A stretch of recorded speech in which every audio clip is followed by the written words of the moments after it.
അസ്സലാമലൈക്കും.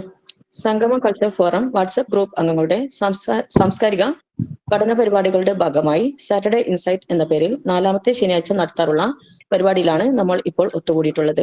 ഈ മാസം നമ്മുടെ സൗണ്ടില്ല.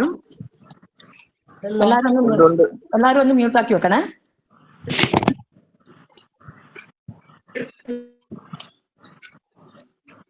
അസ്സലാമലൈക്കും. സംഗമ കൾച്ചർ ഫോറം വാട്സ്ആപ്പ് ഗ്രൂപ്പ് അംഗങ്ങളുടെ സാംസ്കാരിക പഠന പരിപാടികളുടെ ഭാഗമായി സാറ്റർഡേ ഇൻസൈറ്റ് എന്ന പേരിൽ 4ാമത്തെ ശനിയാഴ്ച നടത്താറുള്ള പരിപാടിയിലാണ് നമ്മൾ ഇപ്പോൾ ഒത്തുകൂടിയിട്ടുള്ളത്. ഈ മാസം നമ്മുടെ ഹജ്ജ് മാസമായതുകൊണ്ട് തന്നെ ഇന്നത്തെ വിഷയം പ്രധാന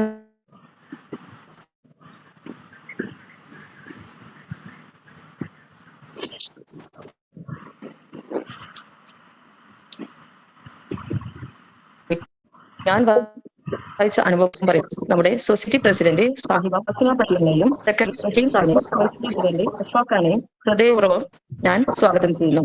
അതുപോലെ അവതരണത്തെ സംബന്ധിച്ച് അവലോകന പ്രഭാഷണം നടത്തുന്നവരെയും ജമാഅത്തെ ഇസ്ലാമി വനിതാ വിഭാഗം ഏരിയ കമ്മിറ്റി അംഗം സാഹിബ വഹീറ CPയെയും എന്റെ പേരിലും സംഗമത്തിന്റെ പേരിലും സ്നേഹപൂർവ്വം സ്വാഗതം ചെയ്യുന്നു. ഇവിടെ നന്ദി പറയുന്ന കൾച്ചറൽ കോർ ടീം അംഗം ഷിമൈമാനെയും എല്ലാ കോർ ടീം അംഗങ്ങളെയും കൾച്ചറൽ ഫോറം അംഗങ്ങളെയും അയൽക്കൂട്ട അംഗങ്ങളെയും സ്വാഗതം ചെയ്തുകൊണ്ട് അധ്യക്ഷ സ്ഥാനത്തേക്ക് സൊസൈറ്റി പ്രസിഡന്റ് സാഹിബ ഫാത്തിമ ബഷീറിനെ ക്ഷണിച്ചുകൊള്ളുന്നു.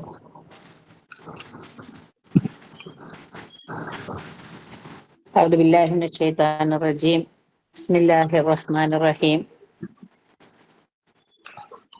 ഈ പരിപാടിയിൽ സന്നിധനായ ബഹുമാന്യനായ അഷ്ഫാഖ് സാഹിബ്, അതുപോലെ തന്നെ സ്വാഗതം ആശംസിച്ച നഗീന, പരിപാടിയിൽ പങ്കെടുത്ത മുഴുവൻ സഹപ്രവർത്തകരെ, അസ്സലാമു അലൈക്കും വറഹ്മത്തുള്ളാഹി വബറകാതുഹു. വളരെ കൃത്യമായി നടന്നു പോരുന്ന ഒരു പരിപാടിയാണ് ശനിയാഴ്ച നടക്കുന്ന ഈ ഒരു പ്രോഗ്രാം.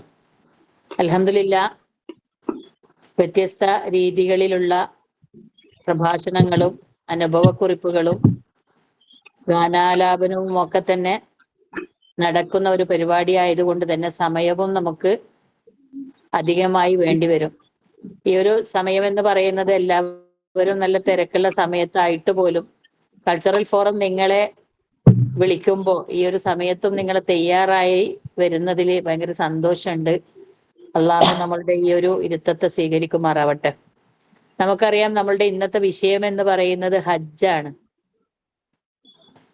നമ്മൾ ചെറുപ്പത്തിലെ മദ്രസയിൽ പഠിച്ച ഒരു വിഷയമാണ് ഹജ്ജ്, അല്ലെ? ഇസ്ലാമിലെ പഞ്ചസ്തംഭങ്ങളിൽ ഒന്നാണ് ഹജ്ജ്. ഹജ്ജ് നിർബന്ധമാകുന്നത് ആർക്കാണ്?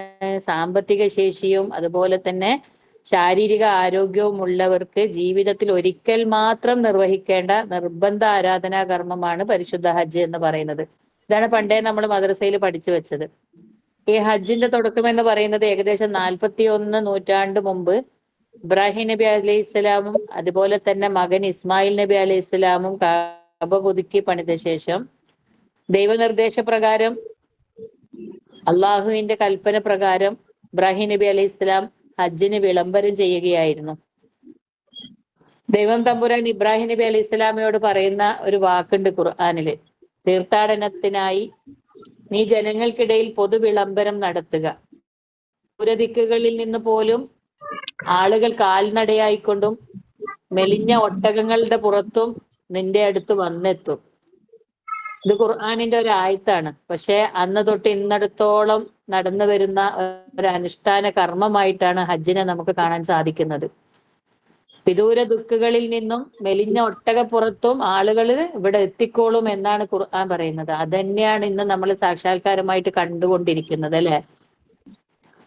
എന്നാൽ അത് ആരംഭിച്ചിട്ട് ഈ ഇബ്രാഹിം നബി അലൈഹി ഇസ്ലാം ഈ വിളംബരം നടത്തി ആളുകൾ അവിടെ പോകാനൊക്കെ തുടങ്ങി അധികകാലമൊക്കെ കഴിയുന്നതിന് മുമ്പേ അവിടെ അന്ധവിശ്വാസങ്ങളും അതുപോലെ തന്നെ അനാചാരങ്ങളും ഒക്കെ കടന്നുകൂടി.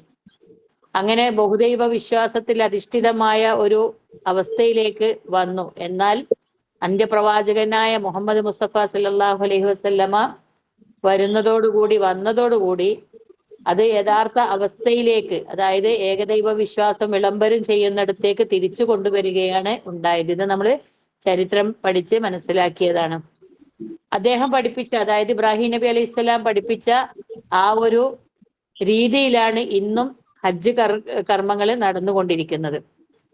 ഹജ്ജ് കർമ്മത്തെ നമ്മൾ കേവലം ഒരു അനുഷ്ഠാനം എന്നതിനേക്കാൾ അപ്പുറം മാനവികതയുടെ ഐക്യവും സമത്വവും അതുപോലെ തന്നെ ആത്മസംസ്കരണവും എന്നിവ ലക്ഷ്യമിട്ടുള്ള ഒരു ഉന്നത ആരാധനയായിട്ടാണ് നാം കാണേണ്ടത്. അതില് ഒരുപാട് വിഷയങ്ങൾ നമ്മൾ അതിനെ സൂക്ഷ്മ പരീക്ഷണം അല്ലെങ്കിൽ സൂക്ഷ്മമായി പഠിക്കുമ്പോൾ ആത്മീയ യാത്രയും ജിഹാദും നമുക്കതിൽ കാണാം. അതേപോലെ തന്നെ സാമൂഹികവും മാനവികവുമായ ഐക്യത്തെ നമുക്ക് കാണാം. പ്രവാചകന്റെ ഒരുപാട് മാതൃകകൾ നമുക്ക് കാണാം. ഇങ്ങനെ ഒരുപാട് ഒട്ടനവധി പ്രത്യേകതകളിലൂടെ നമുക്ക് ദർശിക്കാൻ കഴിയും ഈ ഹജ്ജിന്റെ ഒരു വിഷയത്തെ നമ്മൾ പഠിക്കുമ്പോൾ. നമുക്ക് ഏതായാലും 3 പ്രവാചകന്മാരെ കുറിച്ചും അതേപോലെ തന്നെ ഹാജറ ബീവിയെ കുറിച്ചും, ഇബ്രാഹിം നബി അലൈഹി സ്വലാം, ഇസ്മായിൽ അലൈഹി സ്വലാം, അതുപോലെ തന്നെ മുഹമ്മദ് നബി സല്ലല്ലാഹു അലൈഹി വസല്ലം, അതേപോലെ ഹാജറ ബീവി, ഈ 4 വിഷയങ്ങളിൽ നല്ല ലഘുപ്രഭാഷണങ്ങൾ നടത്താൻ ആളുകൾ ഇവിടെ റെഡി ആയിട്ടുണ്ട്. അതേപോലെ തന്നെ വിഷയത്തിൽ അധിഷ്ഠിതമായ 2 പാട്ടുകളും 2 അനുഭവങ്ങളും ഒക്കെ പറയാനുണ്ട്. നമുക്ക് വിഷയങ്ങളിലൂടെ കടന്നു പോകുമ്പോൾ ഹജ്ജിന്റെ പ്രാധാന്യവും ഹജ്ജിൽ നേടിയെടുക്കേണ്ട ഗുണങ്ങളും ഒക്കെ നമ്മളുടെ വിഷയത്തിൽ കടന്നു വരുമെന്ന് വിചാരിക്കുന്നു. ഏതായിരുന്നാലും നമ്മളുടെ വിഷയം കേൾക്കുന്നതോടുകൂടി നല്ല ഒരു പോയിന്റ്സുകൾ നമ്മളുടെ മനസ്സിൽ ഉണ്ടാവേണ്ടതുണ്ട്, നിങ്ങൾ ഉണ്ടാക്കിയെടുക്കേണ്ടതുണ്ട്. ആ അർത്ഥത്തിൽ നമുക്ക് ഈ ഒരു പരിപാടിയെ ഉപകാരപ്രദമാക്കാൻ റബ്ബ് അനുഗ്രഹിക്കുമാറാവട്ടെ. ഞാൻ അവസാനിപ്പിക്കുകയാണ്. അറിവുകള് കരസ്ഥമാക്കാനുള്ള ഈ വേദിയെ നിങ്ങൾ പരമാവധി ഉപയോഗപ്പെടുത്തണമെന്നുകൂടെ ഓർമ്മപ്പെടുത്തിക്കൊണ്ട് ലഘുപ്രഭാഷണം നിർവഹിക്കാൻ, നമ്മളുടെ ഇബ്രാഹിം നബി അലൈഹി സ്വലാമയെ കുറിച്ച് ലഘുപ്രഭാഷണം നിർവഹിക്കാൻ നമ്മളുടെ സഹോദരി റസിയ ബിസിയെ ആദരപൂർവ്വം ക്ഷണിച്ചുകൊണ്ട് ഞാൻ അവസാനിപ്പിക്കുകയാണ്. അസ്സലാമു അലൈക്കും വറഹ്മത്തുള്ളാഹി വബറകാതുഹു.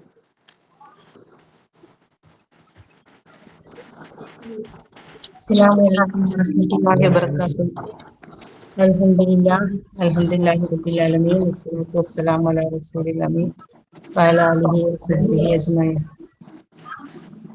ഞാൻ പറയാൻ വിചാരിച്ച കാര്യങ്ങളെല്ലാം, ഇബ്രാഹിം നബി അലൈഹി സ്വലാമിനെ പറ്റി പറയാൻ വിചാരിച്ചതെല്ലാം വളരെ ചുരുങ്ങിയ വാക്കിലാണെങ്കിലും നല്ല വ്യക്തമായിട്ട് വാസിന്ത പറഞ്ഞു വിചാരിച്ച കാര്യമാണ്.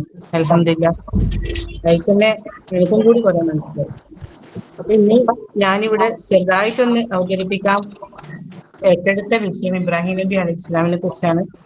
നമുക്ക് ഹജ്ജ് പറയുമ്പോൾ തന്നെ ഹജ്ജിന്റെ ഓർമ്മയിൽ തന്നെ ആദ്യം ഇബ്രാഹിം നബി അലൈഹി സ്വലാമിൽ തന്നെയാണ് ഓർമ്മ വരുന്നത്. ഇബ്രാഹിം നബി അലൈഹി സ്വലാം മനുഷ്യ ചരിത്രത്തിലെ ഏറ്റവും മഹത്തായ പ്രവാചകന്മാരിൽ ഒരാളാണ്. ഖലീലുള്ള അള്ളാഹുവിന്റെ അടുത്ത സുഹൃത്ത് എന്ന ബഹുമതിയിൽ തന്നെ അദ്ദേഹം അറിയപ്പെടുന്നു. വിഗ്രഹാരാധനയും അന്ധവിശ്വാസങ്ങളും വ്യാപകമായ ഒരു കാലത്താണ് ഇബ്രാഹിം നബി അലൈഹി സ്വലാം ജനിക്കുന്നത്. ചെറിയ കുട്ടിയാകുമ്പോൾ തന്നെ അദ്ദേഹം സൂര്യനും ചന്ദ്രനും നക്ഷത്രങ്ങളും എല്ലാം സൃഷ്ടിക്കപ്പെട്ടവയാണെന്നും യഥാർത്ഥ ആരാധനയ്ക്കർഹൻ അല്ലാഹു മാത്രമാണെന്നും മനസ്സിലാക്കിയിരുന്നു. സ്വന്തം ഉപ്പയും സമൂഹവും എല്ലാം വിഗ്രഹാരാധനയിൽ ആയിരുന്നെങ്കിലും ഇബ്രാഹിം നബി അലൈഹി സ്വലാം സത്യവിശ്വാസത്തിൽ ഉറച്ചു നിന്നു. ജനങ്ങൾ ഏകദൈവ വിശ്വാസത്തിലേക്ക് ക്ഷണിക്കുകയും ചെയ്തുകൊണ്ടിരുന്നു. ഒരിക്കൽ ആ ജനങ്ങൾ ആരാധിച്ച് പൂജിച്ച് സഹായം തേടിയിരുന്ന ആ വിഗ്രഹങ്ങളെല്ലാം തകർത്തത് കാരണമായി തന്നെ നമ്രൂദ് രാജാവ് അദ്ദേഹത്തെ വലിയൊരു തീക്കൊണ്ടൊരുക്കുകയും അതിലേക്ക് പഠിക്കാൻ തീരുമാനിക്കുകയും ചെയ്തു. അങ്ങനെ അവരതിലേക്ക് അദ്ദേഹത്തെ എറിയുകയും അവിടെ വെച്ച് അള്ളാഹുവിന്റെ കൽപ്പന പ്രകാരം അള്ളാഹു അറിയിക്കാണ്, ഈ അദ്ദേഹത്തിനെ തണുപ്പും സമാധാനവുമായി തീരുകയാണ് ചെയ്തത്. ഈ സംഭവം തന്നെ നബിയുടെ ദൃഢവിശ്വാസത്തിന്റെയും അള്ളാഹുവിന്റെ പൂർണ്ണ ആശ്രയത്തിന്റെയും മഹത്തായ ഉദാഹരണമാണ്. ഇബ്രാഹിം നബി അലൈഹി സ്വലാമിയുടെ ജീവിതം മുഴുവൻ പരീക്ഷണങ്ങളും ത്യാഗങ്ങളുമായിരുന്നു. ഇബ്രാഹിം നബി അലൈഹി സ്വലാം ഒരുപാട് കാലം പ്രാർത്ഥിച്ചിട്ടാണ് ഒരു കുഞ്ഞുണ്ടാകുന്നത്, ഇസ്മായിലിന്. ആ ഒരു കുഞ്ഞിനെ പോലും അള്ളാഹുവിന്റെ കൽപ്പന പ്രകാരം ബലി നൽകാൻ തയ്യാറായി. മകനും ഉപ്പയും മകനും തന്നെ അള്ളാഹുവിന്റെ വിധിക്ക് മുമ്പിൽ പൂർണ്ണമായി സമർപ്പിക്കാൻ തയ്യാറായി നിൽക്കുമ്പോൾ അള്ളാഹു അവരുടെ വിശ്വാസവും അനുസരണയും കണ്ടു തന്നെ ഇസ്മായിലിന് പകരം ഒരു ആടിനെ ബലി നൽകാൻ അറിയിക്കുകയാണ് ചെയ്തത്. ഈ മഹത്തായ സംഭവത്തിന്റെ ഓർമ്മക്കായി തന്നെ ലോകമെമ്പാടുമുള്ള മുസ്ലിങ്ങൾ ബലിപെരുന്നാൾ ആഘോഷിക്കുകയാണ്. അതുപോലെ അള്ളാഹുവിന്റെ കൽപ്പന പ്രകാരമാണ് ഹാജറ ബീവിയും കുഞ്ഞിനെയും ഒരു ഭക്ഷണമോ വെള്ളമോ ഒന്നുമില്ലാത്ത ഒരു മരുഭൂമിയിൽ, മക്കയിലെ മരുഭൂമിയിൽ വിട്ടു പോവേണ്ടി വന്നത്. അവിടെ കൊണ്ടാക്കുമ്പോൾ തന്നെ ഹാജറ ബീവി ചോദിക്കുന്നുണ്ട്, ഇത് അള്ളാഹുവിന്റെ കൽപ്പന പ്രകാരമാണോ? കാരണം ഒന്നുമില്ലാത്ത ഒരു മരുഭൂമിയിൽ ആ ഒരു അവസ്ഥയിൽ അള്ളാഹുവിന്റെ കൽപ്പന പ്രകാരമാണ് അവിടെ കൊണ്ട് ആക്കുന്നത്. അത് വലിയൊരു ത്യാഗം തന്നെയാണ്.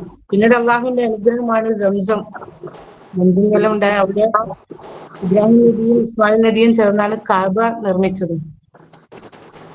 ആ കാബയിലാണ് നമ്മളിപ്പം ലോക മുസ്ലിങ്ങൾ നിസ്കാരത്തിന് ഉപയോഗിക്കുന്നത്, കാബത്തിനറിയാണ്. ഇതെല്ലാം തന്നെ ഇബ്രാഹിം നബിയുടെ ജീവിതത്തെ പറ്റി പറയാനുള്ള കാര്യങ്ങളുണ്ട്. ഇബ്രാഹിം നബിയുടെ ക്ഷമയും ജീവിതത്തിലുള്ള ക്ഷമ, വിശ്വാസം, സഹനം, ത്യാഗം, അള്ളാഹുവിനോടുള്ള പൂർണ്ണ സമർപ്പണം എല്ലാം അതിന്റെ മാതൃകയാണ്. ഒരുപാട് പരീക്ഷണങ്ങൾ നേരിട്ടും ഇബ്രാഹിം നബി ഒരിക്കലും സത്യത്തിൽ നിന്ന് പിന്മാറിയിട്ടില്ല. അതുകൊണ്ട് തന്നെ അദ്ദേഹത്തിന്റെ ജീവിതം മനുഷ്യർക്കെല്ലാം പ്രചോദനവും മാർഗദർശനവുമാണ്. നമ്മളിങ്ങനെ പറഞ്ഞു പോലല്ല, അള്ളാഹുവിന്റെ തീരുമാനങ്ങൾ, നിയമങ്ങൾ, പരീക്ഷണങ്ങൾ എല്ലാം അതിജീവിച്ചുകൊണ്ട് അള്ളാഹുവിന്റെ മാർഗത്തിൽ ഉറച്ചു നിന്ന് ആ ത്യാഗങ്ങളും പരീക്ഷണങ്ങളും എല്ലാം നേരിട്ട് വിജയം പ്രാപിച്ച, വിജയത്തിലേക്ക് നീങ്ങിയ ഒരു മഹാനായ പ്രവാചകനാണ്. മറ്റു പ്രവാചകന്മാരുടെ തന്നെ ഇബ്രാഹിം നബിയുടെ ചരിത്രമാണ് ഞാൻ ഇവിടെ തെരഞ്ഞെടുത്തത്. അപ്പൊ ഇബ്രാഹിം നബിയെ നമ്മളിവിടെ അദ്ദേഹത്തിന്റെ മാർഗം, അദ്ദേഹത്തിന്റെ ക്ഷമയും ജീവിതത്തിലുള്ള വിശ്വാസവും സഹനവും എല്ലാം നമ്മൾ പിന്തുടരണം. ഇത്രയും പറഞ്ഞുകൊണ്ട് ഞാൻ എൻ്റെ വാക്കുകൾ നിർത്തുന്നു. അസ്സലാമു അലൈക്കും. മാഷാല്ലാ റസിയ വളരെ ഉഷാറായിട്ടുണ്ട്. റസിയാന്റെ ഇന്നത്തെ അവസ്ഥ എല്ലാവർക്കും അറിയാം. റസിയാന്റെ മോള് പ്രസവിച്ചിട്ട് ഹോസ്പിറ്റലിലാണ്. ഇന്നാണ് വൈകുന്നേരമാണ് പ്രസവിച്ചത്. ആ തിരക്കിലും റസിയ ഏറ്റെടുത്ത പരിപാടി നടത്താൻ വന്നതിൽ ഭയങ്കര സന്തോഷമുണ്ട്. നമ്മളെല്ലാണെങ്കിൽ വേഗം ലീവ് പറയാന്നാ വിചാരിക്കാനും, പക്ഷെ ഞാൻ ഏറ്റെടുത്തതാണ് എന്നുള്ളിടത്ത് ഈ തിരക്ക് 2 ദിവസമായിട്ട് അഡ്മിറ്റ് ആയിരുന്നു. ആ തിരക്കിന്റെ ഇടയിലും അൽഹംദുലില്ലാ അവരത് ഭംഗിയായിട്ട് അവതരിപ്പിച്ചു. അള്ളാഹു തക്കതായ പ്രതിഫലം കൊടുക്കട്ടെ. നല്ല ചെറിയ രീതിയിൽ നല്ല ഉഷാറായിട്ട് തന്നെ അത് ഇബ്രാഹിം നബിയുടെ ചരിത്രം ഇവിടെ പരാമർശിച്ചു കഴിഞ്ഞു. ഇനി അടുത്തത് ഹാജറ ബീവിയെ കുറിച്ച് ഷക്കീല, അയൽക്കൂട്ടം 2 ഷക്കീല ഹാജറ ബീവിയെ കുറിച്ച് സംസാരിക്കാൻ വേണ്ടി ക്ഷണിക്കുന്നു.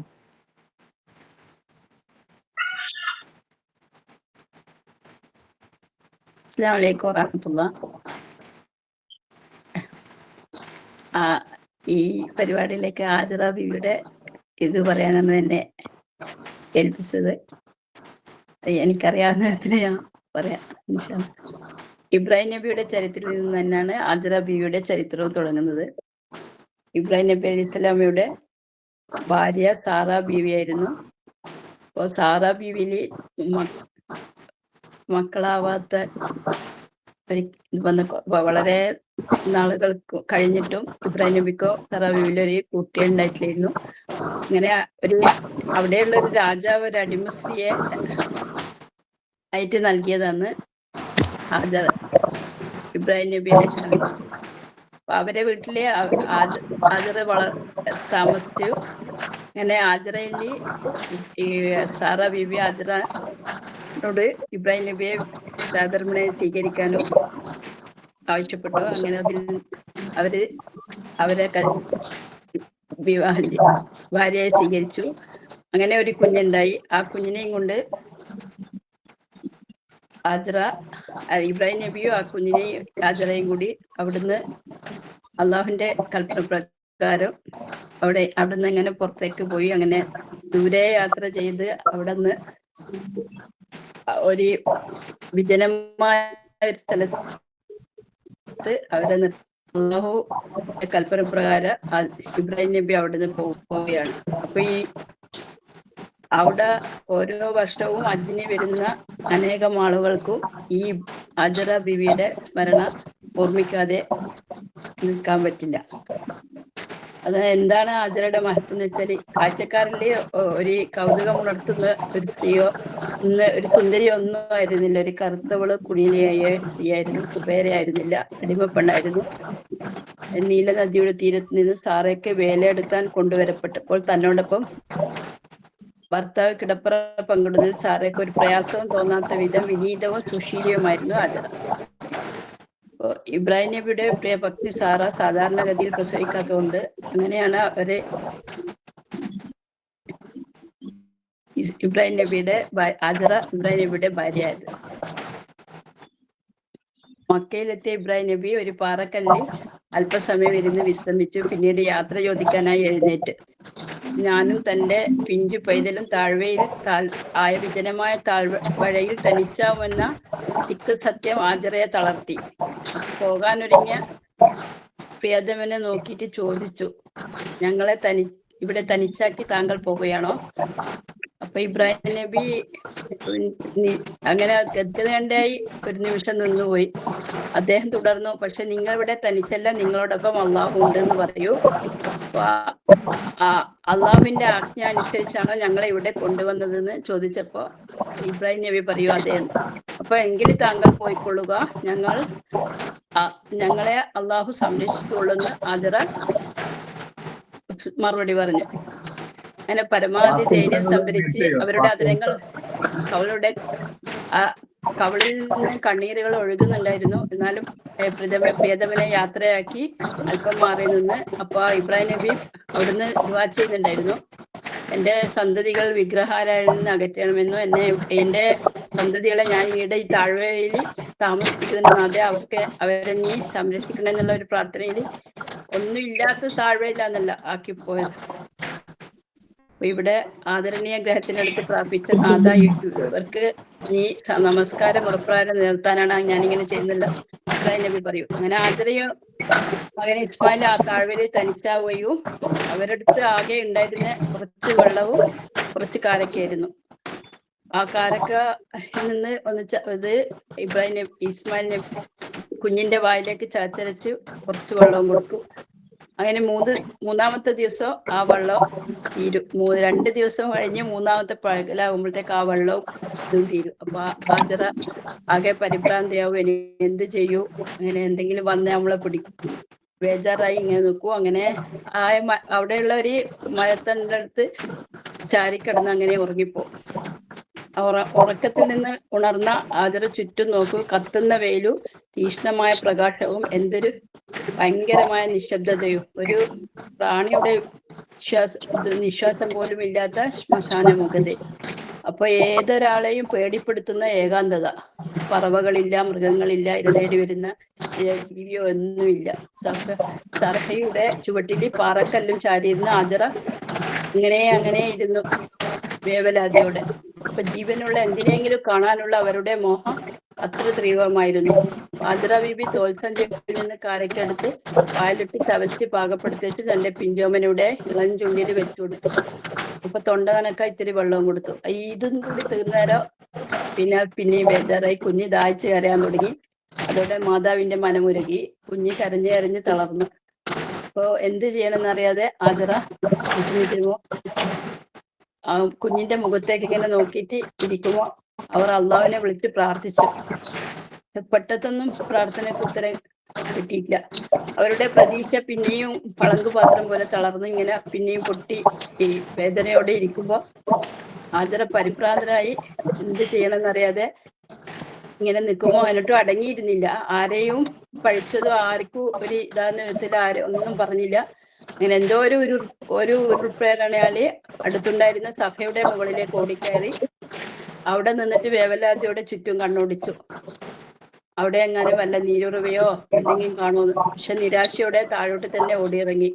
അങ്ങനെ മറുവ മലയിലേക്ക് ഓടിക്കയറി. അവിടെയും ഒരു തുള്ളി വെള്ളമോ ആൾപ്പാർപ്പിന്റെ അടയാളമോ കാണാൻ കഴിഞ്ഞില്ല. വീണ്ടും സഫയുടെ മുകളിലേക്ക് തന്നെ ഓടി നടന്നു. അവസാനം മനം തകർന്ന് ശരീരം തകർന്ന് അവർ കുട്ടിയുടെ കുഞ്ഞിന്റെ അടുത്തേക്ക് തന്നെ മടങ്ങി. അപ്പൊ 7 പ്രാവശ്യം അങ്ങോട്ടും ഇങ്ങോട്ടും സഫയിൽ നിന്ന് മറവയിലേക്കും മറവയിൽ നിന്ന് സഫയിലേക്കും ഓടി. അവസാനം 7ാമത് ഇങ്ങനെ പോയി തളർന്ന് കുഞ്ഞിന്റെ അടുത്ത് പോയ കുഞ്ഞ് എന്താ സംഭവിച്ചെന്നുള്ള ബേജാറിൽ, അതിന് വന്ന് ശ്വാസം ഉണ്ടോ ഒന്നും അറിയാത്ത ബേജാറിൽ പോയി നോക്കുമ്പോൾ അവിടെ കുഞ്ഞ് കിടന്നെടുത്ത് അതിന്റെ കാലിന്റെ അടിയിൽ വെള്ളം പൊട്ടി ഒഴുകുന്നതാണ് കണ്ടത്. അപ്പോൾ ഹാജറ എന്തോ ഭയങ്കര ഒരു കൃതജ്ഞതയോടെ പടച്ചോനെ ഇങ്ങനെ ചെയ്ത്. അപ്പോൾ അവരുടെ കണ്ണുനീരിങ്ങനെ നിയന്ത്രിച്ചിട്ട് വെള്ളം ഇങ്ങനെ തടഞ്ഞു നിർത്തി. അപ്പൊ വെള്ളം നിൽക്കുന്നില്ല. എന്നിട്ടും അങ്ങനെ വെള്ളം ഒഴുകിയപ്പോൾ വിളിച്ചു പറഞ്ഞു സംസം സംസം. അങ്ങനെയാണ് സംസം എന്നുള്ള കിണർ അവിടെ ആയത്. അത് ഇന്നും എത്രയോ വർഷങ്ങൾക്ക് മുമ്പുള്ള ആ സംഭവം ഇന്നും അവിടെ പോകുന്ന ഹജ്ജിനും ഉംറക്കും പോകുന്ന എല്ലാ ആൾക്കാരും അത് ഓർക്കാതെ, ഹാജറാന്റെ ഒരു ചരിത്രം ഓർക്കാതെ ആർക്കും അത് ഇതാക്കാൻ പറ്റില്ല.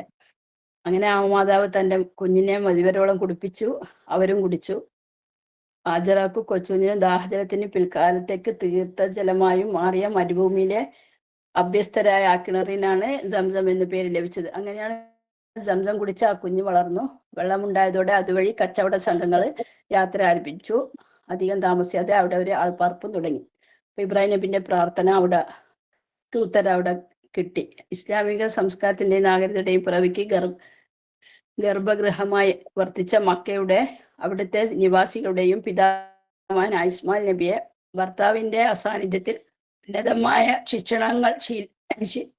ശിക്ഷണങ്ങൾ നൽകി വളർത്തിയ മാതാവാണ് ഹാജറ റളിയല്ലാഹു അൻഹ.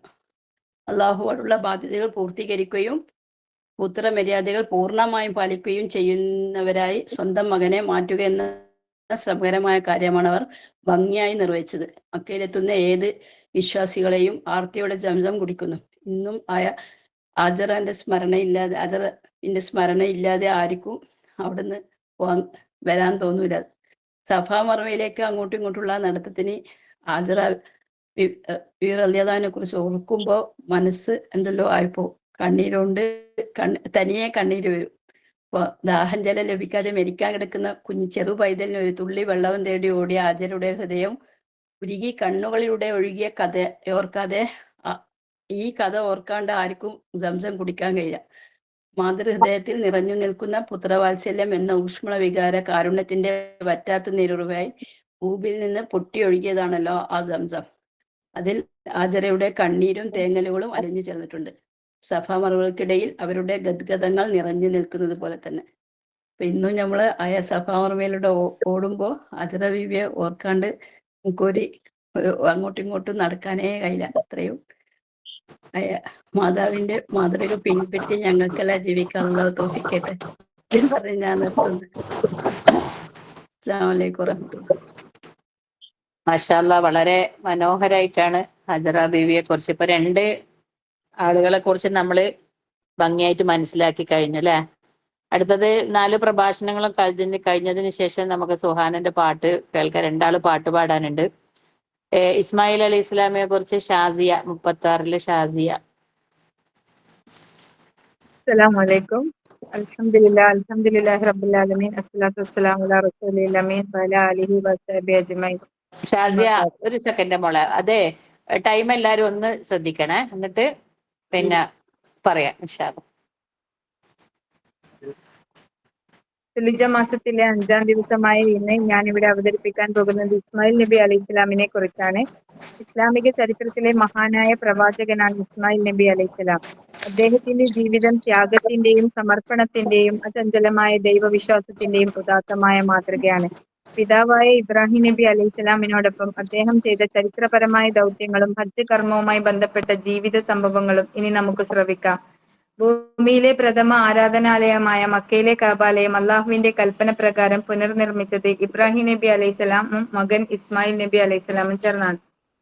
പിതാവ് ഇബ്രാഹിം നബി അലൈഹിസ്സലാമെ കല്ലുകൾ വെച്ചു കെട്ടാൻ തുടങ്ങുമ്പോൾ മകൻ ഇസ്മായിൽ നബി അലൈഹിസ്സലാം കല്ലുകൾ ചുമന്നു കൊണ്ടുവന്ന് നൽകി പിതാവിനെ സഹായിച്ചു.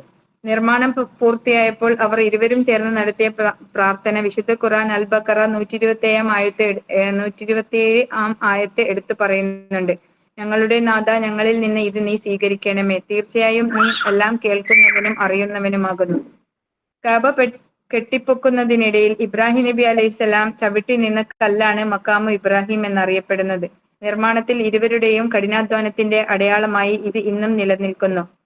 ഇന്ന് ലോകമെമ്പാടുമുള്ള മുസ്ലിങ്ങൾ നിർവഹിക്കുന്ന ഹജ്ജ് കർമ്മങ്ങളിലെ ഭൂരിഭാഗം ചടങ്ങുകളും ഇസ്മായിൽ നബി അലൈഹിസ്സലാമയുടെയും അദ്ദേഹത്തിന്റെ മാതാവ് ഹാജറ ബീവിയുടെയും ജീവിതവുമായി നേരിട്ട് ബന്ധപ്പെട്ടിരിക്കുന്നു. ഇസ്മായിൽ നബി അലൈഹിസ്സലാം കുഞ്ഞായിരുന്നപ്പോൾ അള്ളാഹുവിന്റെ കൽപ്പന പ്രകാരം ഇബ്രാഹിം നബി അലൈഹിസ്സലാം അവരെയും മാതാവ് ഹാജറ ബീവിയെയും മക്കയിലെ വിജനമായ മരുഭൂമിയിൽ താമസിപ്പിച്ചു. കൈവശമുണ്ടായിരുന്ന വെള്ളവും ഭക്ഷണവും തീർന്നപ്പോൾ ദാഹിച്ചു വലഞ്ഞ കുഞ്ഞിന് വെള്ളം കണ്ടെത്താനായി മാതാവ് ഹാജറ സഫ മർവ മലകൾക്കിടയിലൂടെ 7 പ്രാവശ്യം ഓടി. ഈ സംഭവത്തിന്റെ സ്മരണ പുതുക്കലാണ് ഹജ്ജിലെ സഈ എന്ന കർമ്മം. ഒടുവിൽ നിരാശയായി മടങ്ങി വന്ന മാതാവ് കണ്ടത് കുഞ്ഞ് ഇസ്മായിൽ നബി അലൈഹിസ്സലാം നിലത്തു കിടന്ന് കാൽപാദങ്ങൾ ഇട്ടടിച്ച ഭാഗത്തു നിന്ന് ഒരു ജലപ്രവാഹം ഉയരുന്നതാണ്. അതാണ് പുണ്യതീർത്ഥമായ സംസം. ഇസ്മായിൽ നബി അലൈഹിസ്സലാം വളർന്നു വലിയവനായപ്പോൾ തന്റെ പ്രിയപ്പെട്ട മകനെ അള്ളാഹുവിന് ബലി നൽകുന്നതായി ഇബ്രാഹിം നബി അലൈഹിസ്സലാം സ്വപ്നം കണ്ടു. ഇതൊരു ദിവ്യ സന്ദേശമാണെന്ന് മനസ്സിലാക്കിയ പിതാവ് മകനോട് കാര്യം പറഞ്ഞപ്പോൾ അചഞ്ചലമായ വിശ്വാസത്തോടെ ഇസ്മായിൽ നബി അലൈഹിസ്സലാം പറഞ്ഞു, പിതാവേ, അങ്ങയോട് കൽപ്പിക്കപ്പെട്ടതെന്തോ അത് ചെയ്തു കൊള്ളുക. അള്ളാഹു ഉദ്ദേശിക്കുന്നുവെങ്കിൽ എന്നെ ക്ഷമാശീലരിൽ പെട്ടവനായി അങ്ങേക്ക് കാണാം. മകനെ ബലി നൽകാൻ കിടത്തിയ ആ പരമമായ സമർപ്പണ നിമിഷത്തിൽ അള്ളാഹു അവരുടെ പരീക്ഷണം സ്വീകരിക്കുകയും ഇസ്മായിൽ നബി അലൈഹിസ്സലാമിന് പകരം സ്വർഗത്തിൽ നിന്നുള്ള ഒരു ആടിനെ ബലി നൽകാൻ തീരുമാനിക്കുകയും ചെയ്തു. ഈ ത്യാഗത്തിന്റെ ഓർമ്മപ്പെടുത്തലാണ് ഹജ്ജിലെ ബലി കർമ്മവും ലോകമെമ്പാടും ആഘോഷിക്കുന്ന ബലി പെരുന്നാളും. ജംറകളിലെ കല്ലേറ്. അള്ളാഹുവിന്റെ കൽപ്പന അനുസരിച്ച് മകനെ ബലി നൽകാനായി കൊണ്ടുപോകുന്ന വഴിയിൽ ഇബ്രാഹിം നബി അലൈഹിസ്സലാമിനെയും ഇസ്മായിൽ നബി അലൈഹിസ്സലാമിനെയും പിന്തിരിപ്പിക്കാൻ പിശാചുക്കൾ ശ്രമിച്ചുകൊണ്ടേയിരുന്നു. ആ സമയത്ത് പിശാചിനെ കല്ലെറിഞ്ഞ് ഓടിച്ച സ്ഥലങ്ങളാണ് മിനായിലെ ജംറകൾ. ഹജ്ജ് കർമ്മത്തിൽ ഹാജിമാർ ജംറകളിൽ കല്ലെറിയുന്ന ചടങ്ങ് റമ്യ് ഈ സംഭവത്തിന്റെ ഓർമ്മപ്പെടുത്തലാണ്. ചുരുക്കത്തിൽ കഅബയുടെ നിർമ്മാണത്തിലും ഹജ്ജിന്റെ ഓരോ പ്രധാന ചടങ്ങുകളിലും ഇസ്മായിൽ നബി അലൈഹിസ്സലാം എന്ന പ്രവാചകന്റെയും അദ്ദേഹത്തിന്റെ കുടുംബത്തിന്റെയും ത്യാഗോജ്വലമായ ചരിത്രം തുടിച്ചു നിൽക്കുന്നു. അതുകൊണ്ടാണ് ഹജ്ജ് കർമ്മം പൂർത്തിയാകുമ്പോൾ ആ ചരിത്ര സ്മരണകൾ ഓരോ വിശ്വാസിയുടെയും മനസ്സിൽ പുതുക്കപ്പെടുന്നത്. ഇത്രയും പറഞ്ഞുകൊണ്ട് ഞാൻ എന്റെ വാക്കുകൾ നിർത്തുന്നു. ആഖിർ ദഅവാന അൽഹംദുലില്ലാഹി റബ്ബിൽ ആലമീൻ. മാഷാ അല്ലാ, മാഷാ അല്ലാ. എല്ലാരും ഒന്നിനൊന്ന് മെച്ചപ്പെട്ടിട്ട് ഉഷാറായിനെ. അൽഹംദുലില്ലാ. അടുത്തത് മുഹമ്മദ് നബി സല്ലല്ലാഹു അലൈഹി വസല്ലമയെ കുറിച്ച് റഹ്മത്ത് 167 റഹ്മത്ത്.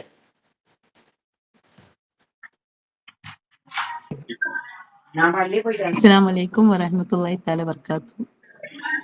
എൻ്റെ മുന്നിൽ പറഞ്ഞ 3 പേരുടെയും ഹജ്ജിന്റെ കാര്യങ്ങളിൽ ഞാൻ റസൂൽ സല്ലല്ലാഹു അലൈഹി വസല്ലമയെ കുറിച്ചാണ് പറയുന്നത്. റസൂൽ സല്ലല്ലാഹു അലൈഹി വസല്ലമ ഹിജ്റ 10-ാം വർഷമാണ് ഹജ്ജിന് പോയത്. റസൂൽ സല്ലല്ലാഹു അലൈഹി വസല്ലമ ഒരു പ്രാവശ്യം മാത്രമേ ഹജ്ജ് ചെയ്തിട്ടുള്ളൂ. റസൂൽ സല്ലല്ലാഹു അലൈഹി വസല്ലമ ഹജ്ജിന്റെ വേളകളിലും അതിനോട് തൊട്ട് ഉണ്ടാകുന്ന സമയങ്ങളിലും സഹാബാക്കളോട് പറഞ്ഞുകൊണ്ടിരുന്നത് ഹജ്ജിനെ കുറിച്ചും അത് ആരുടെയൊക്കെ ഇതിലാണ് ഉണ്ടായത്, ഹജ്ജ് ഉണ്ടായത് എന്നതിനെ കുറിച്ചുമാണ്. ഇബ്രാഹിം നബിയുടെയും ഇസ്മായിൽ നബിയുടെയും ഓർമ്മപ്പെടുത്തലുകളായിരുന്നു ഹജ്ജിനെ കുറിച്ച് റസൂൽ സല്ലല്ലാഹു അലൈഹി വസല്ലമ സഹാബാക്കളോട് പറഞ്ഞുകൊണ്ടിരുന്നത്. എല്ലാവരും ആദമിന്റെ മക്കളാണെന്നും റസൂൽ സല്ലല്ലാഹു അലൈഹി വസല്ലമയുടെ പ്രസംഗത്തിൽ എല്ലാവരും ആദമിന്റെ മക്കളാണെന്നും അറബിക്കോ അന്യജനത്തിനോ മേന്മയായി ഞങ്ങൾ ഉണ്ടായതല്ലെന്നും നമസ്കാരം, നോമ്പ്, സക്കാത്ത് തുടങ്ങിയവ ഇസ്ലാമിക കടമകൾ പാലിക്കേണ്ടതാണെന്നും റസൂൽ സല്ലല്ലാഹു അലൈഹി വസല്ലം പറഞ്ഞുകൊണ്ടിരുന്നു. അവസാനത്തിൽ റസൂൽ സല്ലല്ലാഹു അലൈഹി വസല്ലമിന്റെ വിടവാങ്ങൽ പ്രസംഗത്തിൽ റസൂൽ സല്ലല്ലാഹു അലൈഹി വസല്ലമ അറഫ മൈതാനത്തിൽ നിന്നാണ് പ്രസംഗം നടത്തിയത്. ആയിരക്കണക്കിന് സഹാബാക്കളുടെ മുന്നിലായിരുന്നു ആ പ്രസംഗം. ആ പ്രസംഗത്തിൽ പറഞ്ഞത് സ്ത്രീകളുടെ സമത്വത്തെക്കുറിച്ചും അവകാശങ്ങളെക്കുറിച്ചും പലിശ നിരോധനത്തെക്കുറിച്ചും മുസ്ലിങ്ങൾ തമ്മിലുള്ള സഹോദര്യത്തെ തുടങ്ങിയ പ്രധാന ഉപദേശങ്ങൾ നബി സല്ലല്ലാഹു അലൈഹി വസല്ലമ പറഞ്ഞുകൊണ്ട് അതായിരുന്നു റസൂൽ സല്ലല്ലാഹു അലൈഹി വസല്ലം പ്രസംഗത്തിൽ ഉണ്ടായിരുന്നത്. മുസ്ലിങ്ങളുടെ രക്തവും സ്വത്തും മാനവും പരിശുദ്ധമാണെന്നും പലിശ റിബ ഉപേക്ഷിക്കണമെന്നും സ്ത്രീകളോട് നല്ല രീതിയിൽ പെരുമാറണമെന്നും ഖുർആനും സുന്നത്തും പിടിച്ചു പറ്റിയാൽ ഞങ്ങൾ തെറ്റിപ്പോകില്ലെന്നും എന്നൊക്കെയായിരുന്നു റസൂൽ സല്ലല്ലാഹു അലൈഹി വസല്ലമിന്റെ വിടവാങ്ങൽ പ്രസംഗത്തിൽ ഉണ്ടായിരുന്നത്. എന്നാൽ ഹജ്ജിലെ ചില കർമ്മങ്ങൾ ചെയ്യുമ്പോൾ നബി സല്ലല്ലാഹു അലൈഹി വസല്ലമ മുൻ നബിമാരെ ഓർമ്മിപ്പിക്കുകയും അവരുടെ ജീവിതത്തിലെ മഹത്തായ സംഭവങ്ങൾ അനുസ്മരിക്കുകയും ചെയ്തിരുന്നു. ഹജ്ജ് മുൻ നബിമാരുടെ പ്രധാനപ്പെട്ട ഓർമ്മപ്പെടുത്തലുകളാണെന്നും ഹജ്ജിന്റെ അടിസ്ഥാന കർമ്മങ്ങൾ പലതും ഇബ്രാഹിം നബി അലൈഹി ഇസ്ലാമിന്റെയും ഹാജറ ബീബിയുടെയും ഇസ്മായിൽ നബിയുടെയും കുടുംബങ്ങളുടെയും ബന്ധപ്പെട്ടതാണെന്ന് റസൂൽ സല്ലല്ലാഹു അലൈഹി വസല്ലം പറഞ്ഞു. കഅബ നിർമ്മിച്ചത് ഇബ്രാഹിം നബി അലൈഹി സ്വലാമും ഇസ്മായിൽ നബി അലൈഹി സ്വലാമും ചേർന്നാണെന്നും ഈ കാര്യങ്ങളൊക്കെ റസൂൽ സല്ലല്ലാഹു അലൈഹി വസല്ലം ഇരിക്കുന്ന സമയങ്ങളിലും മൈതാനങ്ങൾ കൂടുന്ന സമയങ്ങളിലൊക്കെ സഹാബാക്കളെ ഓർമ്മിപ്പിച്ചു കൊണ്ടേയിരുന്നു. കുർബാനി അറവ് അഥവാ അറവ് അതായിരുന്നു കുർബാനി എന്നായിരുന്നു ആദ്യകാലങ്ങളിൽ അതിനെ പറഞ്ഞു. ഇപ്പോൾ അത് തന്നെയാണ് ഞങ്ങളുടെ നാട്ടിലാണ് അറവ് എന്ന് പറയുന്നത്. ഇബ്രാഹിം നബി അലൈഹി ഇസ്ലാമിന്റെ അനുസ്മരണപ്പെടുത്തലാണെന്നും ഇസ്മായിൽ നബിയെ അറക്കാൻ കൊണ്ടുപോയതിനെ കുറിച്ചായിരുന്നു എന്നും ഇതൊക്കെയായിരുന്നു പല ചരിത്രങ്ങളിലും റസൂൽ സല്ലല്ലാഹു അലൈഹി വസല്ലം എല്ലാവർക്കും കൊടുത്ത ഉപദേശങ്ങൾ. അസ്സലാമു അലൈക്കും വറഹ്മത്തുള്ളാഹി തആല വബറകാതുഹു. മാഷാ അല്ലാ, എല്ലാവരും വളരെ ചുരുങ്ങിയ സമയമാണ് അനുവദിച്ചിട്ടുള്ളതെങ്കിലും നന്നായിട്ടാണ് അവതരിപ്പിച്ചിട്ടുള്ളത്. എന്തായാലും നിറഞ്ഞ സന്തോഷം അറിയിക്കുന്നത്. അടുത്തത് ഗാനാലാപനം സെഹ്ല സുഹാന 42.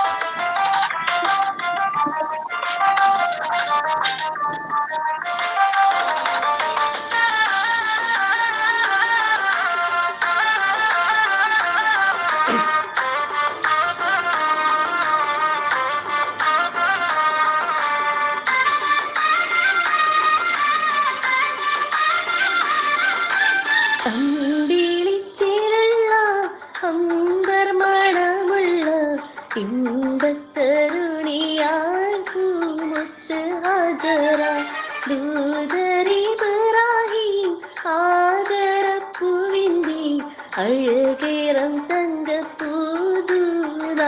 ഹാജറ. അമ്പിളിച്ചിരുള്ള അമ്പർമണമുള്ള ഇമ്പത്തരുണിയാൽ പൂമുത്ത് ഹാജറ ദൂതരിബ്രാഹിം ആദരപ്പൂവിൻ്റെ അഴകേറും തങ്കപ്പൂതൂനാരി ഹാജറ.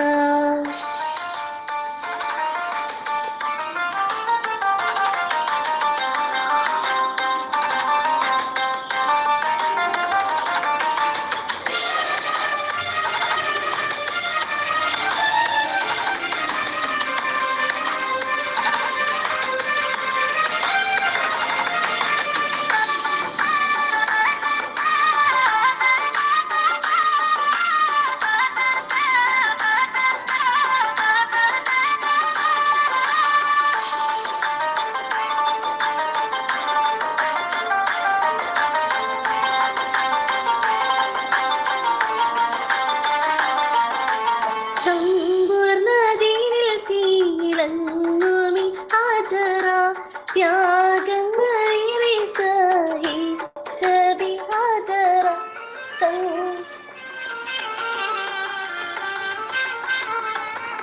സമ്പൂർണ്ണതീനിൽ തിളങ്ങുമി ഹാജറ ത്യാഗങ്ങളേറെ സഹിച്ച ബി ഹാജറ.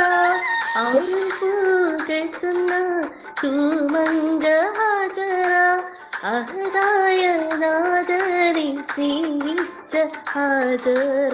സംസമിന്റെ ചരിത്രത്തിലുണ്ട് ഹാജറ. സ്വഫ മർവ കഥയിലും ബീവി ഹാജറ. സംസമിന്റെ ചരിത്രത്തിലുണ്ട് ഹാജറ.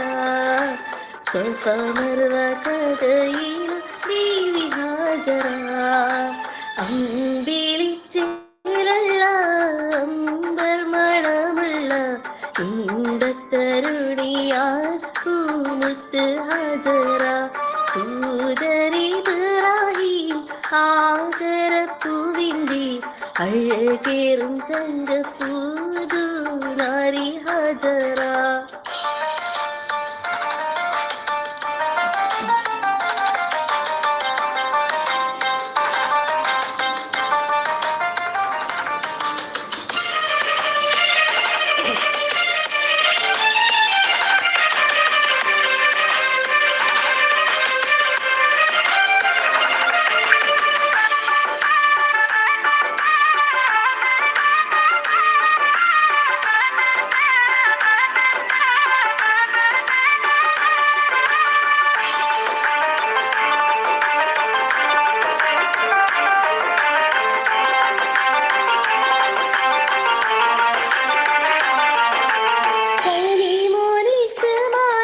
കനിമോനിസ്മായിലോടത്ത് ഹാജറ കഅബ ശരീഫിങ്കൽ ചെല്ലുന്നു ഹാജറ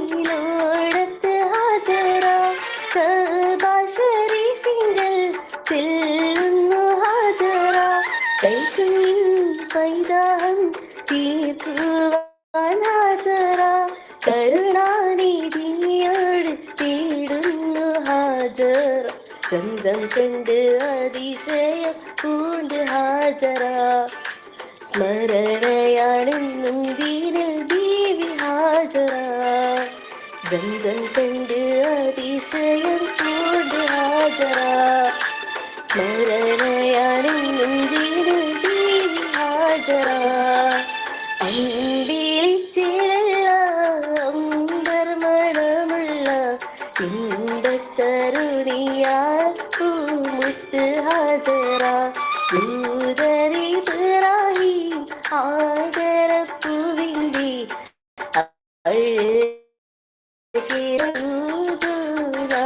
ഹാജറ അമ്പിളിച്ചിരല്ല അമ്പർമണമുള്ള ഇമ്പത്തരുണിയാൽ പൂമുത്ത് ഹാജറ ദൂതരിബ്രാഹിം ആദരപ്പൂവിൻ്റെ അഴകേറും തങ്കപ്പൂതുനാരി ഹാജറ. നല്ലൊരു ബിഗ് ക്ലാപ്പ് നമ്മളെ കൾച്ചറൽ ടീമിന്റെ വക അറിയിക്കുന്നു. അടുത്തത് ഞാൻ വായിച്ച അനുഭവം എന്നുള്ള വിഷയത്തില് അശകി 151.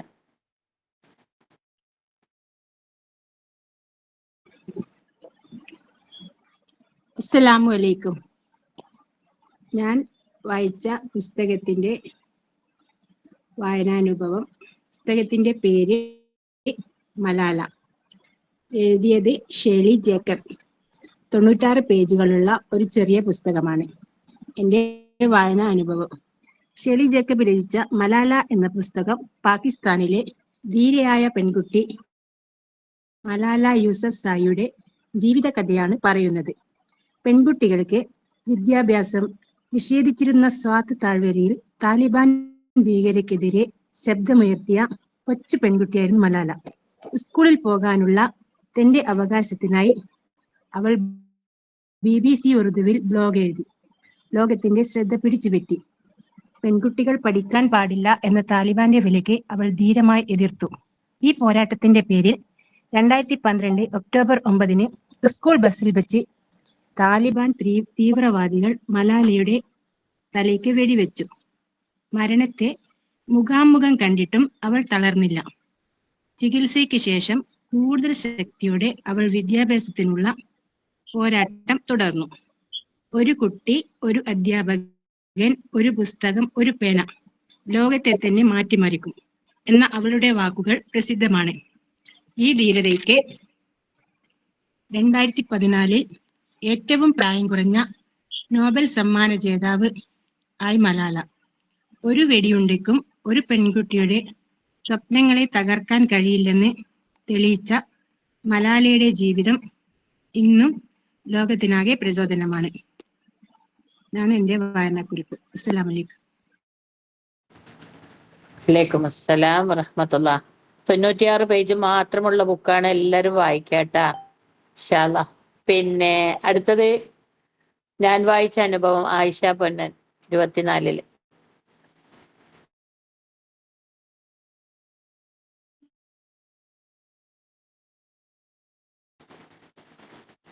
ആയിഷയില്ലേ? ആയിസ്ത ഇല്ലാന്ന് തോന്നുന്ന ഫാസിത്ത, നമുക്ക് ഗാനത്തിന് തന്നെ വിളിച്ചൂടെ? ഓക്കെ. സുനീറ, ഗാനാലാപനം സുനീറ. അസ്സലാമു അലൈക്കും വറഹ്മത്തുള്ളാഹി വബറകാതുഹു. ഹജ്ജിന്റെ രാവിൽ ഞാൻ കഅബം കിനാവ് കണ്ട്, ഷജറത്ത് പൂത്ത സുവർഗത്തിൻ വാതിൽ കണ്ട്, ജന്നാത്തുൽ ഫിർദൗസിൽ ചേരാൻ എനിക്ക് മോഹം, ഹൗലുൽ കൗസർ കുടിക്കാൻ എനിക്ക് ദാഹം. ഹജ്ജിന്റെ രാവിൽ ഞാൻ കഅബം കിനാവ് കണ്ട്, ഷജറത്ത് പൂത്ത സുവർഗത്തിൻ വാതിൽ കണ്ട്, മുത്ത് റസൂൽ സംഘ തേരിൽ വരുന്നത് കണ്ട്, ഹൂറുൽ സാനികൾ ആടിക്കളിക്കണ കണ്ട്,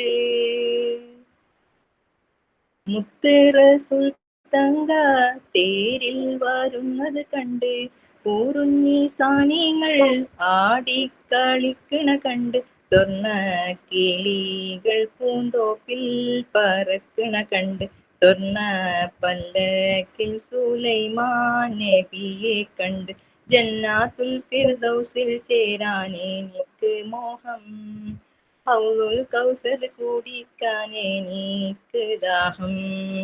ഹജ്ജിന്റെ രാവിൽ ഞാൻ കഅബം കിനാവ് കണ്ട്, ഷജറത്ത് പൂത്ത സുവർഗത്തിൻ വാതിൽ കണ്ട്, കാരക്കത്തോട്ടത്തിൽ തേനാറൊഴുകണ കണ്ട്, ഒട്ടക കാഫിലകൾ നീങ്ങി വരുന്നത് കണ്ട്,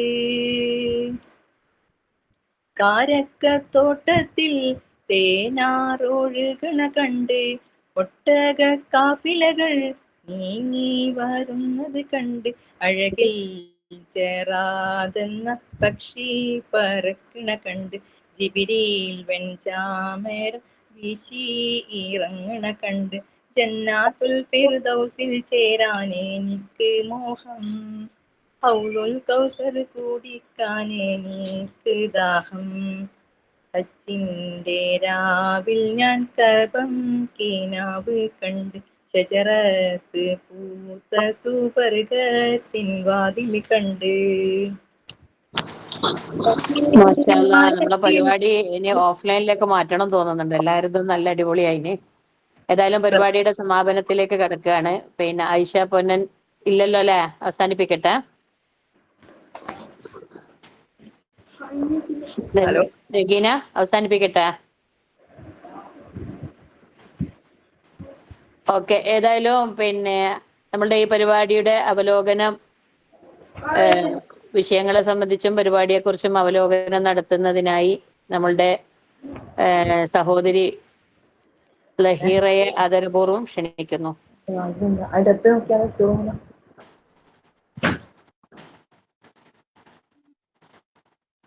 അസ്സലാമു അലൈക്കും വറഹ്മത്തുള്ളാഹി വബറകാതുഹു. അൽഹംദുലില്ലാഹ് സ്വലാത്തു വസ്സലാമു അലാ റസൂലിൽ അമീൻ വഅലാ ആലിഹി വസ്സഹബിഹി അജ്മഈൻ. അഊദു ബില്ലാഹി മിനശ് ശൈത്വാനിർ റജീം. ബിസ്മില്ലാഹിർ റഹ്മാനിർ റഹീം. യാ അയ്യുഹല്ലദീന ആമനുത്തഖുല്ലാഹ ഹഖ്ക തുഖാതിഹി വലാ തമൂതുന്ന ഇല്ലാ വഅൻതും മുസ്ലിമൂൻ.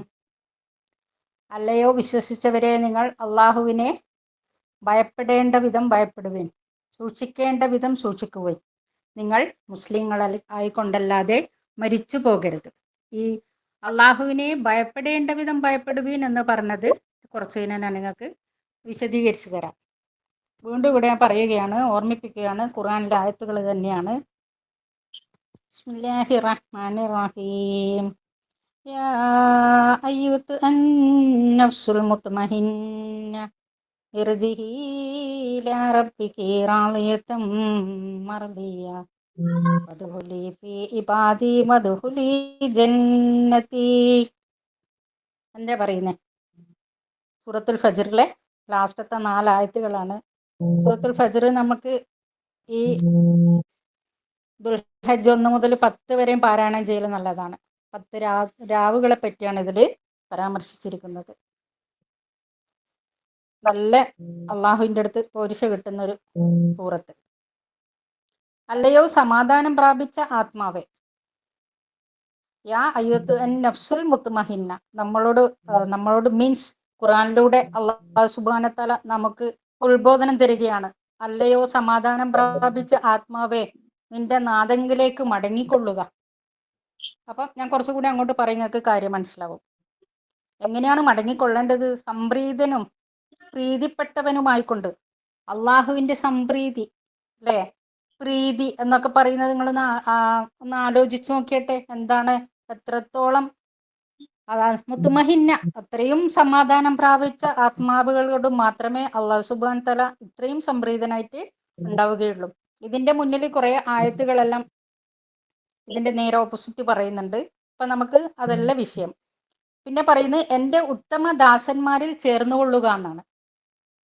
എൻ്റെ ഉത്തമ ദാസന്മാരിൽ ചേർന്നുകൊള്ളുക, എൻ്റെ സ്വർഗത്തിൽ പ്രവേശിച്ചു കൊള്ളുക. ഓക്കെ, നമ്മളെ ഇന്നത്തെ വിഷയം ഹജ്ജ് അല്ലേ. നമ്മുടെ സംഗമം കൾച്ചറൽ ഫോറത്തിൻ്റെ എല്ലാ മെമ്പേഴ്സും നമ്മുടെ ഏരിയ പ്രതിനിധികളും ഇതിൻ്റെ നേതൃത്വവും ഒക്കെ നന്നായിട്ട് ഇവിടെ എല്ലാ കാര്യങ്ങളും പരാമർശിക്കുന്നത് ഞാൻ കേട്ടു. അതിൽ ഇനിയൊരു അവലോകനത്തിൻ്റെ ആവശ്യമുണ്ടോയെന്ന് എനിക്ക് അറിയില്ല. അത്രയും നന്നായിട്ട് ഒന്നാമത്തെ ക്ലാസ് എടുത്ത ബിസി റസിയ ഇബ്രാഹിം നബിയെ പറ്റിയിട്ടല്ലേ പറഞ്ഞത്. പിന്നെ അതിൽ എനിക്ക് ഒന്നും കൂടി ഊന്നി പറയാനുള്ളത്, പിന്നെ ഇബ്രാഹിം ഖലീലുള്ളയാണ് ആര്, അള്ളാഹുവിൻ്റെ ഖലീൽ ചങ്ങാതിയാണ് ആര്, ഇബ്രാഹിം നബി എന്നുള്ള അല്ലേ. പിന്നെ പണ്ട് മുതലേ വിഗ്രഹാരാധന എതിർത്തിരുന്ന, പണ്ട് മുതലേ മീൻസ് ചെറുപ്പം മുതലേ വിഗ്രഹാരാധന എതിർത്തിരുന്ന നമ്രൂദിന്റെ തീകുണ്ഡത്തിൽ നിന്നും അള്ളാഹു രക്ഷിച്ച നമ്മുടെ പ്രവാചകൻ. ഈ പ്രവാചകനെ പറ്റിയിട്ട് നമ്മുടെ സഹോദരി റസിയ ബിസി നന്നായിട്ട് ഇവിടെ അവതരിപ്പിച്ചു കഴിഞ്ഞു. അതാണ് ഞാൻ പറഞ്ഞത്, ഒരു അവലോകനത്തിൻ്റെ കാര്യമൊന്നും ഇവിടെ കാര്യമായിട്ട് കാണുന്നില്ല എന്നുള്ളതാണ്. പിന്നെ ഹാജറ ബീവിയെ പറ്റി പറയുന്നതാണെങ്കിൽ, ഹാജറ ബീവി ഇബ്രാഹിം നബിയുടെ ഭാര്യ അല്ലേ, കുഞ്ഞിനെ മലമുകളിൽ ഉപേക്ഷിച്ചിട്ട് പോവുകയാണ്. അപ്പോൾ പറയുന്നൊരു സംസാരമുണ്ട്, എന്ത്, പിന്നെ നിങ്ങൾ അള്ളാഹുവിൻ്റെ വിളിക്കുത്തരമായിട്ടാണോ എന്നെയും മകനെയും ഇവിടെ ഉപേക്ഷിച്ചിരിക്കുന്നത് എന്ന് പറഞ്ഞപ്പോൾ ആ മഹദി സബ്ർ ചെയ്തു അല്ലേ, സഹനം. ഇവിടെയാണ് ഞങ്ങൾക്കുള്ളത് എന്ത്, ഇവിടെയാണ് ഞങ്ങളുടെ സഹനം കാണിക്കേണ്ടത്. അത് ഹാജറ ബീവി ഇങ്ങനെ ചെയ്ത് പിന്നെ മലമുകളിൽ കയറി 7 തവണ അങ്ങോട്ടും ഇങ്ങോട്ടും ഓടി. ജീവിതത്തിൽ ഒരിക്കലെങ്കിലും ഈ സഹി ചെയ്യാത്തവരായിട്ട് ഉംറയിലൂടെയോ ഹജ്ജിലൂടെയോ ആരും കടന്നു പോയിട്ടില്ല അല്ലേ. അപ്പോൾ നിങ്ങൾ ഓർമ്മിക്കേണ്ടത്, പേരിന് മാത്രമുള്ള ഒരു ഉംറയല്ല, പേരിന് മാത്രമുള്ള ഒരു ഹജ്ജല്ല. അതാണ് ഞാനിവിടെ ഓതിക്കേൾപ്പിച്ച യാ അയ്യുഹന്നാസു തഖുല്ലാഹ ഹഖ തുഖാത്തി. എന്താണ്, നിങ്ങൾ അള്ളാഹുവിനെ വേണ്ടുന്ന വിധത്തിൽ അല്ലേ സൂക്ഷിച്ചും കൊണ്ട് അള്ളാഹുവിനോട് ഭയഭക്തിയുള്ളവരായിരിക്കുവിൻ എന്ന് പറഞ്ഞിട്ടുണ്ടല്ലോ അള്ളാഹു സുബ്ഹാനഹു വ തആല. അത് നിങ്ങൾ കാണിക്കേണ്ടത്, ഞാനും കാണിക്കേണ്ടത് ഇത്തരം സന്ദർഭങ്ങളിലാണ്. അല്ലാണ്ട് ഹജ്ജിന് പോയി ഉംറ ചെയ്തു നമ്മൾ സഹി ചെയ്തു എന്നതല്ല. ഹാജറ ബിബിയുടെ ആ ഒരു സഹനം, പിന്നെ 7 പ്രാവശ്യം ഓടിക്കഴിഞ്ഞ ശേഷം തിരിച്ചു വന്നപ്പോൾ കാണുന്ന കൈകാലിട്ടടിച്ചെടുത്ത് ഒഴുകുന്ന വെള്ളം, അതിനെ സംസം എന്ന് പറഞ്ഞപ്പോൾ അത് നിന്നത്, ഇതെല്ലാം നമ്മൾ നമ്മളെ മനോമുഖരത്തിൽ കാണുകയും നമ്മളെ പ്രവൃത്തിയിൽ നമ്മൾ ഹജ്ജിന് പോകുമ്പോൾ ഉംറക്ക് പോകുമ്പോൾ ചെയ്യുമ്പോഴും നമ്മളിവിടെ കാണിക്കേണ്ടത് ഹാജറ ബീവിയുടെ ഒരു മാതൃകയാണ്. എല്ലാവരും ഹാജറമാരാണ്. നമ്മൾ അള്ളാഹുവിൻ്റെ അടിമകളാണ്. ഇവിടെ ഹാജറ മാത്രമല്ല, ഞങ്ങളും ഇനിയും ഒരു ഹാജറയായിട്ട് മാറണമെങ്കിൽ, നമുക്ക് ഈ സഹനം ഉണ്ടാകണമെങ്കിൽ വെറും കുഞ്ഞിനെ ഉപേക്ഷിക്കുകയോ മലമുകളിൽ ഇട്ടിട്ട് പോവുകയോ ചെയ്യുന്നതല്ല.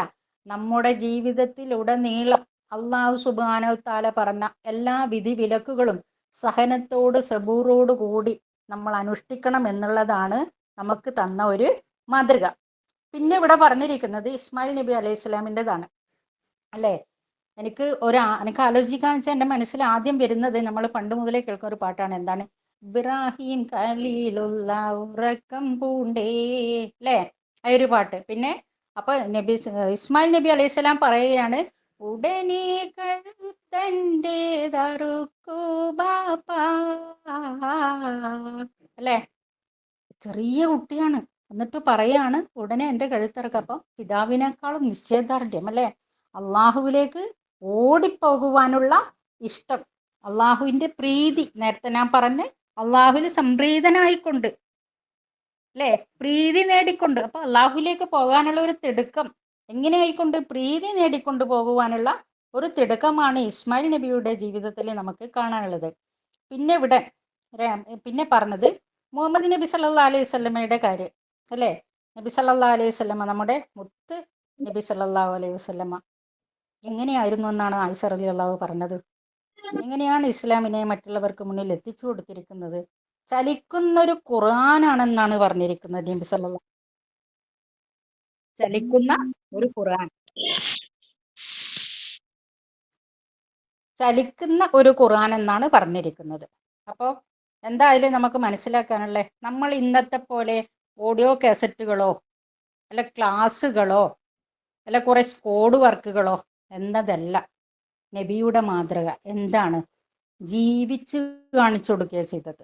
മറ്റുള്ളവർക്ക് നമ്മുടെ ജീവിതം എങ്ങനെയാണെന്ന് നമ്മൾ ജീവിച്ച് കാണിച്ചു കൊടുക്കുകയാണ് ചെയ്തത്. നബി സല്ലല്ലാഹു അലൈഹി വസല്ലമ സഹാബാക്കൾക്കും അതിനുശേഷം വരുന്നവർക്കും ഒക്കെ ജീവിച്ച് കാണിച്ചു കൊടുത്ത് ഇസ്ലാം എന്താണെന്നുള്ളത് ഇത് നമ്മളും പിൻപറ്റണം.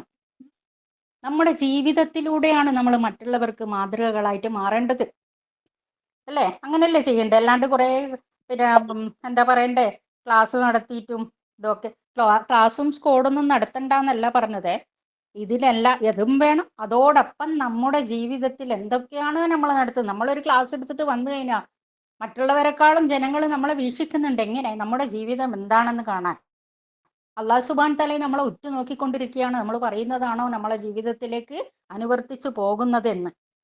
അപ്പം ഇത്രയും നന്നായിട്ട് ഇവിടെ, അല്ലേ, ഹജ്ജിൻ്റെ കാര്യത്തിൽ നമ്മളെ കൾച്ചറൽ ഫോറം നമ്മുടെ മെമ്പേഴ്സ് നടത്തിയ ഓരോ പ്രവാചകന്മാരെയും ഹാജറ ബീവിയും പറ്റി പറഞ്ഞിരിക്കുന്ന നമ്മുടെ എല്ലാ മെമ്പേഴ്സും മാഷാ അല്ലാ നന്നായിട്ട് അതിവിടെ അവതരിപ്പിച്ചിട്ടുണ്ട്. അതിൻ്റെ നിങ്ങൾക്ക് കിട്ടാത്ത ചില ഭാഗങ്ങൾ മാത്രം ഞാൻ പറഞ്ഞു തന്നിട്ടുണ്ടെന്നേ ഉള്ളൂ. പിന്നെ നിങ്ങൾക്ക് പറയാനുള്ളത്, നമ്മളിപ്പം ഇരിക്കുന്നത് ഹജ്ജിൻ്റെ ഒരു വേളയിലാണ്. ഇൻഷാ അല്ലാ 2-3 ദിവസം കഴിഞ്ഞാൽ നമ്മളും പിന്നെ പെരുന്നാളിലേക്ക് പ്രവേശിക്കുകയാണ്. അപ്പം എന്താണ് ഹജ്ജ്? ഹജ്ജ് എന്നെല്ലാവരും പറയുന്നുണ്ടല്ലോ. അപ്പം ചുരുങ്ങിയ വാക്കുകളിൽ മാത്രം ഞാൻ പറഞ്ഞത് അവസാനിപ്പിക്കുകയാണ്. പിന്നെ എന്താണ് ഹജ്ജ്? അതായത് ആരോഗ്യവും സാമ്പത്തിക ശേഷിയുമുള്ള ഓരോ മുസ്ലിമിനും, അല്ലേ, ഓരോ മുസ്ലിമും മക്കയിലേക്ക് തീർത്ഥാടനം നടത്തണമെന്നാണ് ഇസ്ലാമിൻ്റെ വിധി.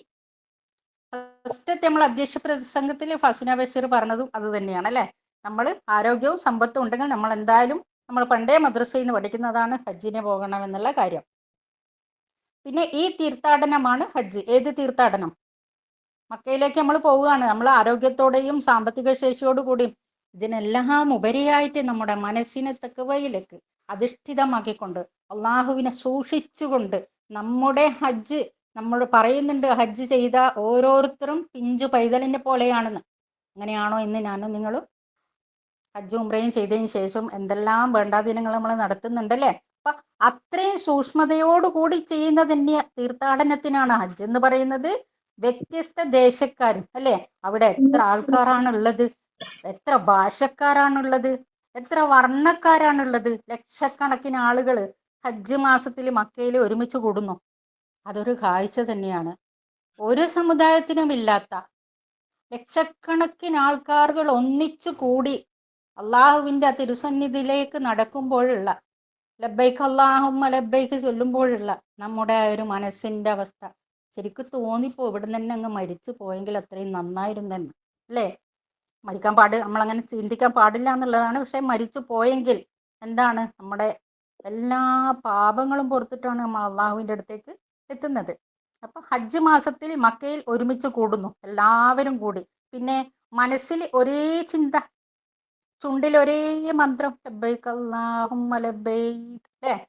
പിന്നെ ധരിച്ചത് ഒരേ തരം വസ്ത്രങ്ങൾ, ആർക്കും മാറ്റങ്ങളില്ല. പുരുഷന്മാർ വെളുത്ത 2 തുണികളാണ്. എന്ത് തുണികൾ മാത്രം, ഒന്നുടുക്കാനും മറ്റേത് പുതക്കാനും. സ്ത്രീകളോ അവരുടെ ശരീരഭാഗങ്ങൾ വെളിവാക്കാത്ത മുഖവും മുൻകൈയും ഒഴിച്ചുള്ളവയെല്ലാം മറയ്ക്കുന്ന അയന്ന വസ്ത്രം. ഇവിടെയാണ് ഞാൻ നേരത്തെ പറഞ്ഞ ആയത്തിന്റെ പൊരുളുകൾ നമ്മൾ കൊണ്ടുവരേണ്ടത്. അള്ളാഹുവിനെ സൂക്ഷിക്കേണ്ടുന്ന വിധം സൂക്ഷിക്കൂ എന്ന് പറയുമ്പോൾ ആ അയന്ന വസ്ത്രം അന്ന് ആ ഹജ്ജിന്റെ സമയത്ത് മാത്രമാണോ? അല്ല. നമ്മൾ സൂറത്തുൻ നൂർ പഠിക്കുമ്പോൾ നമ്മൾ മനസ്സിലാക്കുന്നുണ്ട് നമ്മുടെ വസ്ത്രധാരണത്തിനെ പറ്റി, അല്ലേ? നമ്മൾ പർദ്ദ ഇടുമ്പോൾ നമ്മൾ പർദ്ദ ഇട്ട് ഹിജാബിട്ട് പറഞ്ഞാൽ നമ്മളെ മുൻകൈ മുഖേ പുറത്ത് കാണുന്നുള്ളൂ. പക്ഷേ അയന്ന വസ്ത്രമാണോ? ഞാനും നിങ്ങളും വളരെയധികം ചിന്തിക്കേണ്ടിയിരിക്കുന്നു സഹോദരിമാരെ. നാളെ ഏറ്റവും ശാശ്വതമായ അള്ളാഹുവിന്റെ സന്നിധിയിലേക്ക് എത്തുമ്പം എന്താണ് നമുക്ക് കൊണ്ടുപോകാനുള്ളതെന്ന് ഞാനും നിങ്ങളും വളരെയധികം വേദനയോടെ ചിന്തിക്കേണ്ട ഒരു കാര്യമാണത്. അപ്പം അയന്ന വസ്ത്രം, നമ്മുടെ മുൻകൈയും മുഖവും ഒഴിച്ചുള്ളത്, എല്ലാ ഭാഗങ്ങളും മറക്കുന്ന അയന്ന വസ്ത്രം. പിന്നെയോ ഇസ്ലാമിന്റെ ഏകമാനവ സിദ്ധാന്തം ഹജ്ജിന്റെ പ്രായോഗികമായി പ്രകടിപ്പിക്കുകയാണ്. എവിടെ പ്രകടിക്കപ്പെടുകയാണ്? അവിടെ ഇസ്ലാമിന്റെ ആ സിദ്ധാന്തം അവിടെ പ്രകടിപ്പിക്കുകയാണ്. മുതലാളിയെന്നോ തൊഴിലാളിയെന്നോ ഇല്ല, കറുത്തവനോ വെളുത്തവനോ ഒന്നില്ല, ഉന്നതനാണോ അധമനാണോ പണ്ഡിതനാണോ പാമരനാണോ എന്നില്ല, സ്വദേശിയും വിദേശിയും ഒന്നുമില്ലാത്ത ഏകമാനവത, ഒരേ ഒരു ദൈവം മാത്രം, അവന്റെ ദാസന്മാരായ ഒരൊറ്റ ജനതയും. പറയുമ്പോൾ തന്നെ ഇസ്ലാം ഇത്രയ്ക്കും ഭംഗിയുള്ളതാണോ എന്ന് നമ്മൾ ആലോചിച്ചു പോവുകയാണ്. ചിന്തിക്കണം സഹോദരി,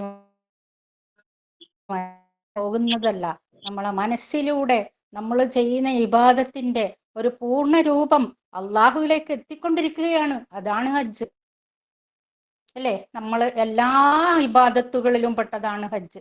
നമസ്കരിക്കുന്നുണ്ട്, സക്കാത്ത് കൊടുക്കുന്നുണ്ട്, നോമ്പ് നോക്കുന്നുണ്ട്, നമ്മൾ ആദ്യം സാക്ഷ്യം വഹിക്കുന്നുണ്ട് അള്ളാഹു ഏകനാണെന്നുള്ളത്. ഇതൊക്കെ നമ്മൾ ചെയ്യുമ്പോൾ നമ്മളെ മനസ്സിനെ നമ്മൾ എത്രത്തോളം പരിശുദ്ധമാക്കാൻ പറ്റുമോ?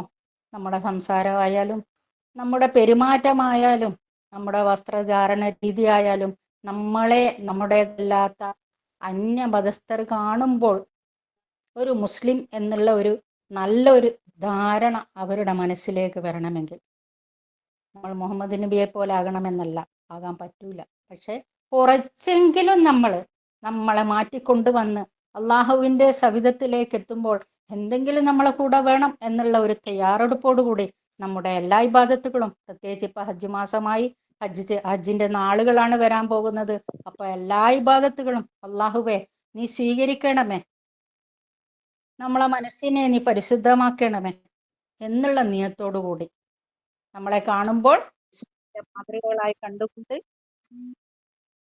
അള്ളാഹുവിൻ്റെ സവിധത്തിലേക്ക് എത്തിക്കൊണ്ട് അള്ളാഹുവിലേക്ക് സുജൂദ് ചെയ്തുകൊണ്ട്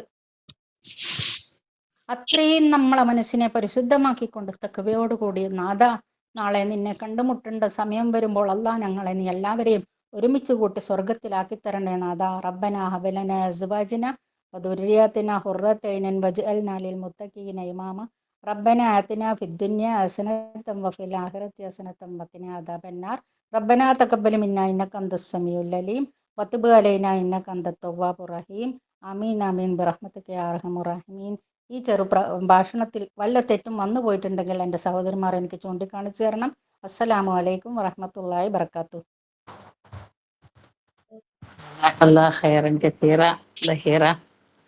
നമ്മളെ എളിയ ക്ഷണം സ്വീകരിച്ച് ഞാൻ പറയുമ്പോഴേക്കെന്നെ ഏറ്റെടുത്ത് വളരെ മനോഹരായിട്ട് കുറെ ചിന്തിക്കാൻ വക നൽകിയ വാക്കുകളായിരുന്നു. അള്ളാഹു നമുക്കൊക്കെ തന്നെ അതിലേക്ക് നമ്മളെ മനസ്സിനെത്തിക്കട്ടെ ഇൻഷാ അല്ലാഹ്.